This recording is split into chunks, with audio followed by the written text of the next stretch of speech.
Peringome police station പരിധിയിൽ BJP. പ്രവർത്തകർക്ക് നേരെ നടന്ന അക്രമ സംഭവങ്ങളിൽ യുവജന കമ്മീഷൻ ചെയർമാൻ എം ഷാജറിന്റെ പങ്ക് അന്വേഷിക്കണമെന്ന് ബി.ജെ.പി. പെരിങ്ങോം ഏരിയ കമ്മിറ്റി വാർത്താസമ്മേളനത്തിൽ ആവശ്യപ്പെട്ടു.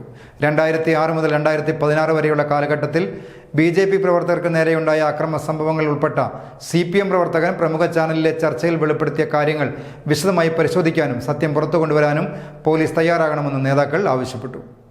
പെരിങ്ങോം പോലീസ് സ്റ്റേഷൻ പരിധിയിൽ വരുന്ന പ്രദേശങ്ങളിൽ 2006 മുതൽ 2016 വരെയുള്ള കാലഘട്ടത്തിൽ ബി.ജെ.പി. പ്രവർത്തകരെ വധിക്കാൻ ശ്രമിച്ച സംഭവങ്ങളിലും ബി.ജെ.പി. പ്രവർത്തകരുടെ വീടിനും വാഹനങ്ങൾക്കും നേരെയുണ്ടായ തീവെപ്പ്, ബോംബേറ് തുടങ്ങിയ അതിഗുരുതരമായ കുറ്റകൃത്യങ്ങൾക്ക് പിന്നിലും CPMന്റെ കൊട്ടേഷൻ സംഘങ്ങളായിരുന്നു. എല്ലാ സംഭവങ്ങളിലും പെരിങ്ങോം പോലീസ് കേസെടുത്തിരുന്നെങ്കിലും ഭൂരിപക്ഷം കേസുകളിലും തെളിവില്ലെന്ന് പറഞ്ഞ് കേസ് നടപടികൾ കോടതി അവസാനിപ്പിക്കുകയായിരുന്നു. ഇത് CPMും പോലീസും തമ്മിലുള്ള അവിശുദ്ധ ബന്ധത്തിൻ്റെ തെളിവാണ്. ഇപ്പോഴത്തെ യുവജന കമ്മീഷൻ ചെയർമാൻ എം ഷാജർ ഉൾപ്പെടെ ഈ അക്രമ സംഭവങ്ങളിൽ നേരിട്ട് പങ്കാളിയായിരുന്നു. ഈ കേസുകളിൽ ഉൾപ്പെട്ട റഷീദ് എന്ന CPM പ്രവർത്തകൻ കഴിഞ്ഞ ദിവസം ഒരു പ്രമുഖ ചാനലിലെ ചർച്ചയിൽ താൻ ഉൾപ്പെടെ 6 പേർ മാത്രമുള്ള ഒരു വാട്സപ്പ് ഗ്രൂപ്പിലെ അംഗങ്ങൾക്ക് ഈ സംഭവങ്ങളിലെ പങ്ക് ഏറ്റുപറയുണ്ടായി. ഈ സംഘത്തിലൊരാൾ യുവജന കമ്മീഷൻ ചെയർമാൻ ഷാജറാണെന്ന് ബി.ജെ.പി. സംശയിക്കുന്നു. നേതാക്കൾ വാർത്താ സമ്മേളനത്തിൽ പറഞ്ഞു. ബി.ജെ.പി. ഏകദേശം ഒരു 2012-16 കാലഘട്ടത്തിൽ പോലെ 2006 മുതൽ തുടങ്ങിയ ആക്രമണങ്ങൾ പെരിങ്ങോം പോലീസ് സ്റ്റേഷൻ പരിധിയിൽ ഒരുപാട് ആക്രമണങ്ങൾ നടന്നിട്ടുണ്ട്. അതിൽ അവരുടെ കുറച്ച് വിശദീകരിച്ച കാര്യങ്ങളായാലും ഇതിൻ്റെ എല്ലാം പിന്നിൽ നമ്മളെ അടുത്ത കാലത്ത് CPMൽ നടന്ന ചില വിവാദ പരാമർശങ്ങളും ചാനൽ ചർച്ചകളിൽ വെളിപ്പെടുത്തിയ ചില കാര്യങ്ങളും തമ്മിൽ താരതമ്യം ചെയ്യുമ്പം അനുഭവത്തിൻ്റെ പശ്ചാത്തലത്തിൽ ഇതിലും വൻ കൊട്ടേഷൻ സംഘങ്ങളും ഗൂഢസംഘങ്ങളും CPMന്റെ ഭാഗത്ത് നിന്നുണ്ടായിട്ടുണ്ട്. അവരുടെ ഭാഗത്ത് നിന്ന് നടന്ന ആക്രമണങ്ങളാണ്. അതുപോലെ ഈ 2 ദിവസം മുന്നേ മാതൃഭൂമി ചാനലിൽ വന്ന ചർച്ചയിൽ ശ്രീ റഷീദ് എന്ന് പറയുന്ന മുൻ SFI നേതാവ്, ഇപ്പം ബാങ്കിൽ നിന്ന് സസ്പെൻഡ് ചെയ്യപ്പെട്ട റഷീദ്, മാതൃഭൂമി ചാനൽ ചില ഫോണിലേക്ക് കൂടി സംസാരിച്ചിട്ടുണ്ട്, കുറച്ച് ബൈറ്റ്സിന് കൊടുത്തിട്ടുണ്ട്. ആ കൊടുത്തതിൽ പറയുന്ന കാര്യങ്ങൾ ഏറ്റവും പ്രധാനപ്പെട്ടത് അദ്ദേഹം വളരെ നല്ലപോലെ ചമയുന്നുണ്ട്. അതൊന്നും ബി.ജെ.പിയെ സംബന്ധിച്ച് വലിയ വിഷയമുള്ള കാര്യമല്ല. പക്ഷെ അയാൾ വെളിപ്പെടുത്തിയ ഒരു പ്രധാനപ്പെട്ട ഒരു കാര്യമുണ്ട്. ഞങ്ങൾ 6 അംഗങ്ങളടങ്ങുന്ന ഒരു വാട്സാപ്പ് ഗ്രൂപ്പ് ആ സമയത്ത് ഉണ്ടായിരുന്നു. സാമാന്യ നീതിക്ക് എല്ലാവർക്കും ആലോചിച്ച മനസ്സിലാവും 6 അംഗങ്ങൾ മാത്രമുള്ള വാട്സാപ്പ് ഗ്രൂപ്പ് ഏറ്റവും സ്വകാര്യമായതും ഒരുപാട് ദുരൂഹതകൾ നിറഞ്ഞമായ വാട്സാപ്പ് ഗ്രൂപ്പുകളായിരിക്കും ഏറ്റവും 6 അംഗങ്ങൾ മാത്രമുള്ളത്, അല്ലെങ്കിൽ 1-2 അംഗങ്ങൾ അങ്ങനെ സാധാരണ ഉണ്ടാകാറുണ്ട്. അപ്പൊ ഈ 6 അംഗങ്ങളിൽ 2 പേരുടെ പേര് റഷീദ് വെളിപ്പെടുത്തിയിട്ടുണ്ട്. ഒന്ന് സജേഷ്, 1 മാസം മുന്നേ എരമ സ്വദേശിയായ സജേഷ്, മറ്റൊന്ന് റഷീദ്. ബാക്കി 4 അംഗങ്ങളെ പേര് റഷീദ് പറഞ്ഞിട്ടില്ല. അപ്പം റഷീദ് പറയാതെ പറയുന്ന പേരുകൾ ഇതിനകത്ത് ഉണ്ടെങ്കിലും ഞങ്ങൾ ഏറ്റവും പ്രധാനപ്പെട്ടത് ഞങ്ങൾ ബി.ജെ.പി. സംശയിക്കുന്ന പേര് ഇപ്പോഴത്തെ യുവജന കമ്മീഷൻ ചെയർമാനായ ശ്രീ എം ഷാജറിനെയാണ്. അയാൾ ആ ഗ്രൂപ്പിലുണ്ട്, ബി.ജെ.പി. സംശയിക്കുന്നുണ്ട്. അതുപോലെ അർജുനായെങ്കിൽ ആ ഗ്രൂപ്പിലുണ്ട്. വേറെ 2 ആളുകൾ വേറെ ആരൊക്കെയാണ് എന്ന് അന്വേഷിച്ച് കണ്ടുപിടിക്കാൻ ബാധ്യത പോലീസിനുണ്ട്. കാരണം ആ സമയത്ത് പോലീസ് സ്റ്റേഷൻ അക്രമം ഉൾപ്പെടെ ബി.ജെ.പി. പ്രവർത്തകർക്ക് നേരെ ഒരുപാട് അക്രമങ്ങളാണ്. ബോംബേറ്, തീവെപ്പ്, കൊലപാതക ശ്രമം, അതുപോലെ അപമാനിക്കൽ, ഒരുപാട് വിഷയങ്ങൾ ഈ കൊട്ടേഷൻ സംഘങ്ങളിൽ ഞങ്ങൾ വിശ്വസിക്കുന്ന ഈ സംഘത്തിന്റെ ഭാഗത്തുണ്ടായിട്ടുണ്ട്. അതുകൊണ്ട് ബി.ജെ.പി. ഇന്നലെ DYSPക്ക് ഒരു പരാതി കൊടുത്തിട്ടുണ്ട്. ഈ പരാതി അന്വേഷിക്കണം, ഷാജറിന്റെ പങ്ക് അന്വേഷിക്കണം.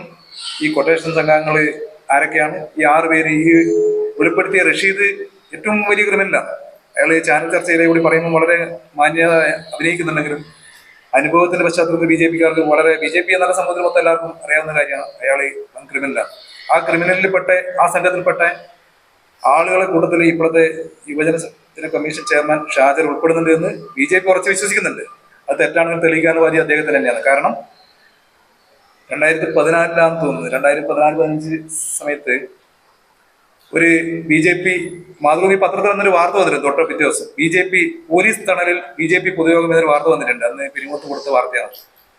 ആ വാർത്തക്കുണ്ടായ സംഭവങ്ങൾ എങ്ങനെയാ പറഞ്ഞാൽ, ബി.ജെ.പി. ഒരു പദയാത്ര നിശ്ചയിക്കുന്നു, ഉദ്ഘാടനം നിശ്ചയിക്കും തവിശ്ശേരി വെച്ച്.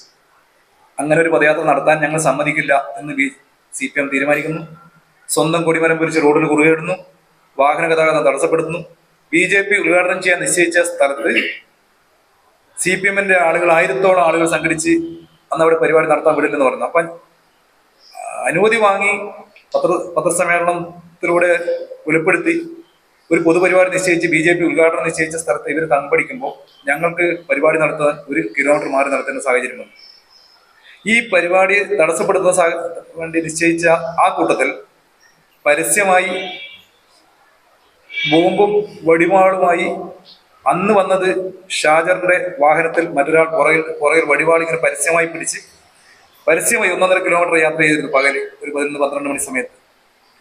ഉടനെ അന്ന് പെരിങ്ങോം സർക്കിൾ ഇൻസ്പെക്ടർ ഓഫീസില്ല, അന്ന് പയ്യന്നൂർ CI ആയിരുന്നു PK മണി. അദ്ദേഹത്തെ വിവരം അറിയിച്ചു. അദ്ദേഹം ഷാജറിന്റെ വാഹനം തടയാൻ വേണ്ടി പോകുന്ന സമയത്ത് ഷാജറിന്റെ വാഹനം കടന്നു പോകാൻ വേണ്ടി ഇദ്ദേഹത്തെ വളഞ്ഞു വെക്കുകയാണെന്ന് പാർട്ടി പ്രവർത്തകർ ചെയ്തത്. ഇത് മുൻകൂട്ടി ഇതൊരു കൊള്ളസംഘം അല്ലെങ്കിൽ ഒരു കൊട്ടേഷൻ സംഘങ്ങളാണ്, ഇവർ കൊള്ളസംഘമാണ് എന്ന് വളരെ വ്യക്തമായ തെളിവാണ്. ഈ ആരോപണം നടന്നത് ആരോപിക്കുന്നതല്ല, ഇത് സംഭവം നടന്നതാണ്. PK മണി അന്ന് സജീവൻ SI പെരിങ്ങോം ഇന്ന് ഈ ആളുകളെ പരസ്യമായി തടഞ്ഞു വെച്ചു. അവസാനം BJP പൊതുയോഗം നടത്താൻ വേണ്ടി കണ്ണൂർ ജില്ലയിൽ നിന്ന് 7ഓളം പോലീസ് സ്റ്റേഷനിൽ നിന്ന് പോലീസ് വണ്ടി, ആംഡ് ഫോഴ്സ്, ഇത്രയും പോലീസുകാർ വന്ന് അതിനുശേഷമാണ് BJP അവിടെ ഒരു പൊതുയോഗം നടത്താൻ വേണ്ടി സാധിച്ചത്. അതുകൊണ്ട് തന്നെ ഈ കേസ് ഷാജറിന്റെ പങ്ക്, ഈ കൊട്ടേഷൻ സംഘമായിട്ടുള്ള ബന്ധം ഇതെല്ലാം അന്വേഷിക്കണമെന്നാണ് BJP Peringome panchayat committee, Peringome area committee ആവശ്യപ്പെട്ടത്. ഒരു മണ്ഡലത്തിന്റെ രൂപത്തിൽ മണ്ഡലം ജനറൽ സെക്രട്ടറി എന്ന നിലയിൽ ഞങ്ങൾ പരാതി കൊടുത്തിട്ടുണ്ട് DYSPക്ക്. ആ പരാതിയിൽ ഉചിതമായ നടപടികൾ സ്വീകരിക്കുമെന്ന് തന്നെ പ്രതീക്ഷിക്കുന്നു. നടപടി സ്വീകരിക്കാത്ത പക്ഷം ഞങ്ങൾ കോടതിയെ സമീപിക്കാൻ വേണ്ടി തീരുമാനിച്ചിട്ടുണ്ട്. റഷീദിനെയും 1 മാസം മുമ്പ് CPM പുറത്താക്കിയ എരമ സ്വദേശി സജേഷിനെയും ചോദ്യം ചെയ്ത് സത്യം പുറത്തു കൊണ്ടുവരാൻ പോലീസ് തയ്യാറാകണം. ഇത് സംബന്ധിച്ച് പയ്യന്നൂർ DYSPക്ക് BJP പെരിങ്ങോം മണ്ഡലം കമ്മിറ്റി പരാതി നൽകിയിട്ടുണ്ടെന്നും പെരിങ്ങോം മണ്ഡലം general secretary Thampan Thavissery, treasurer TV Swaraj, area president TV Damodaran, area general secretary KV Ramendran എന്നിവർ വാർത്താസമ്മേളനത്തിൽ പറഞ്ഞു. News bureau, Cherupuzha. Greens home appliances and interiors, Kundanthadam, Cherupuzha. കിടിലൻ മൺസൂൺ ഓഫറുകളുമായി 50 ഡേയ്സ് ബിഗ് സെയിൽ ആരംഭിച്ചിരിക്കുന്നു. ഞങ്ങളുടെ സ്വന്തം ഫാക്ടറിയിൽ നിർമ്മിക്കുന്ന ഗൃഹോപകരണങ്ങൾ, ഫർണിച്ചറുകൾ എന്നിവ ഇടനിലക്കാരില്ലാതെ നേരിട്ട് നിങ്ങൾക്ക് സ്വന്തമാക്കാം, അതും ഹോൾസെയിൽ വിലയിൽ. 28,000 രൂപ വില വരുന്ന ഫാമിലി കട്ടിൽ, ബെഡ്, 3 ഡോർ അലമാര എന്നിവ ഇപ്പോൾ 18,900 രൂപയ്ക്ക് സ്വന്തമാക്കാം. 65,000 രൂപ വില വരുന്ന ബെഡ്റൂം സെറ്റ് ഇപ്പോൾ വെറും 29,000 രൂപയ്ക്ക് ലഭ്യമാണ്. 49,000 രൂപ വില വരുന്ന പ്രീമിയം കോർണർ സോഫ സെറ്റുകൾ 33,500 രൂപ മുതൽ ഇപ്പോൾ ലഭ്യമാണ്.